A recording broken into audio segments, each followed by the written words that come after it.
If you're overthinking your content, if you're struggling to understand what to post, or if you feel like you have no original ideas, then this video is for you, because one of the most common issues that I see, one of the most common roadblocks that I would say 99% of people getting into content creation face, I faced it myself, is that we sit down and we think we need to create content.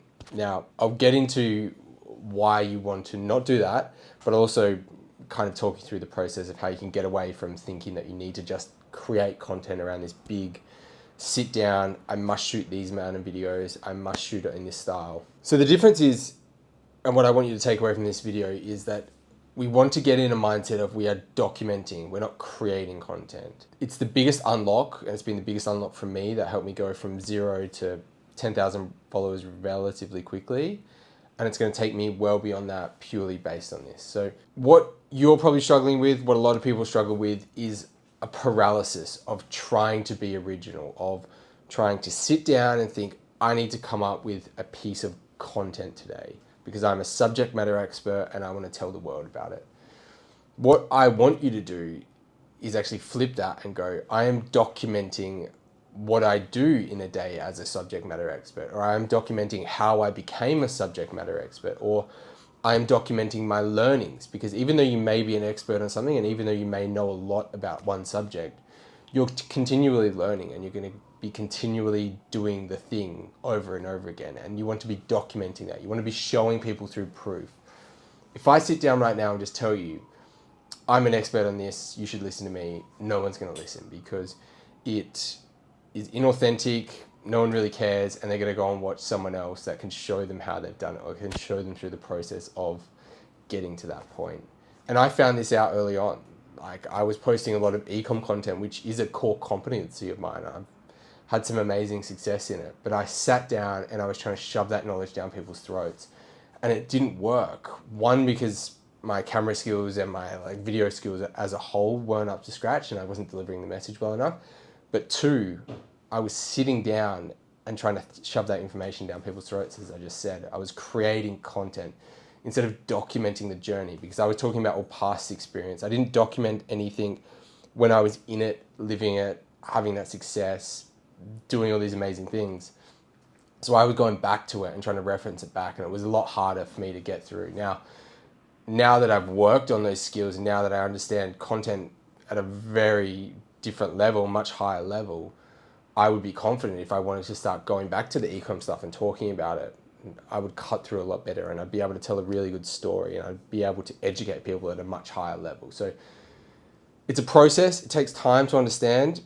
But for me, understanding that I wasn't sitting down and creating content, I needed to document the things that I'm doing, was the biggest unlock. And I want to talk you through that process now. So the number one thing is, at the start of the week, I was like, okay, I need to post 5 videos this week. I need to find an hour a day, or I need to sit down, I need to film the videos, post them, etc., etc. What changed in my workflow that actually helped me start to create better content and actually start to scale was, I was looking for those moments in time that I could document. So I was looking for a moment where I was teaching someone something on a call, on a coaching call, and I would say in the back of my mind mentally, or I would transcribe the call, chuck it into ChatGPT and look at all the talking points. And I would say, what are the key talking points? And I would look for those pieces of content. Then I would create a video about that. That is in itself documenting what I'm doing.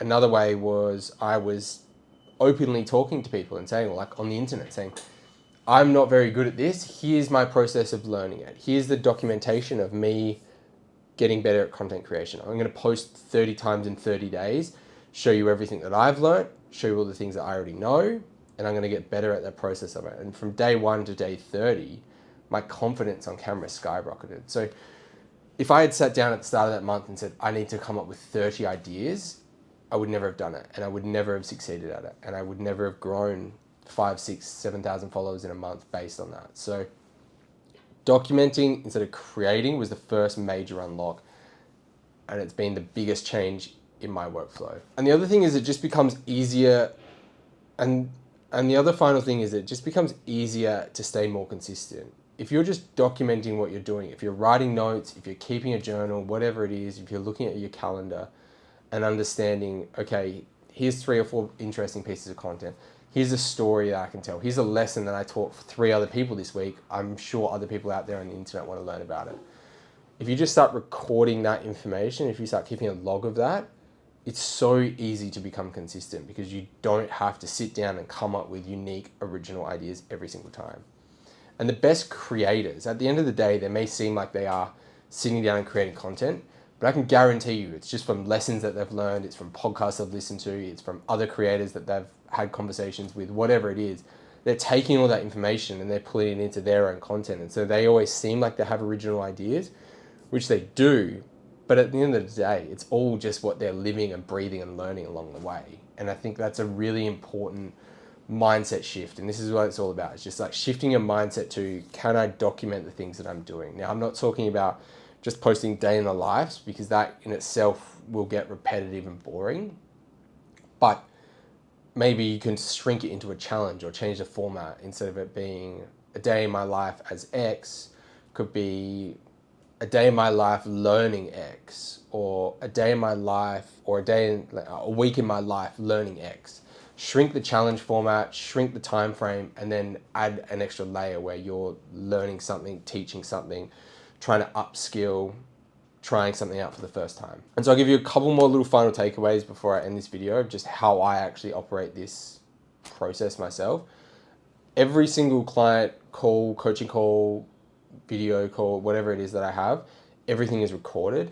I dump all of those into ChatGPT at the end of the week, or I just keep a running documentation of them all.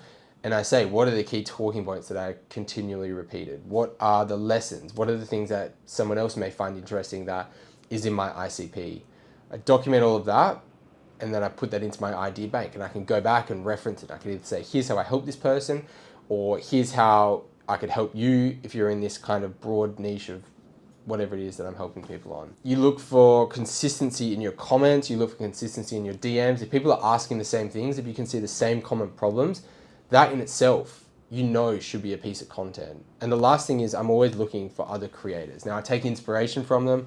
I look through their comments, I look through what they're posting, what are they talking about, how are people interacting with them. Look at all of those key talking points, all of those touch points, and then bring that into your own content. Everything that I do, everything that I create is either something that I've learned along the way, something that I'm wanting to learn, something that I want to be known for. And so I'm just documenting that process over and over and over again. Now, for me and the business that I'm in, I do probably sit down and create content a little bit more than I like to, because I want to have very key pillars that I'm known for. But there's no reason why I can't just fully shift to just posting a documentation every single day. Now, I need to take some of my own medicine there as well, but you'll find a formula where you can document some things, you can create some things, and over time, you start to get into this really good groove where I can post every single day, sometimes 2, 3, 4 times a day if I have the content ready, and I don't burn out and I don't run out of ideas. So documenting the things that I'm doing has really allowed me to upscale the creation pieces of content. And I think that's the main takeaway is I've gone from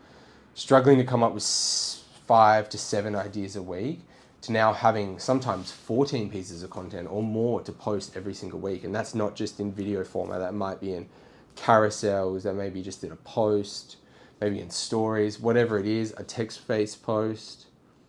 It's a really cool way to handle your content creation moving forward. So that's the final takeaway. Remember to document instead of creating content, and you will take the shackles off a little bit and allow you to start to build a bit more of a repertoire of consistently posting, of documenting things that you're doing, getting into a really good habit of, I'm having this interesting conversation, I'm going to take those key talking points and share it with the world because I found it interesting.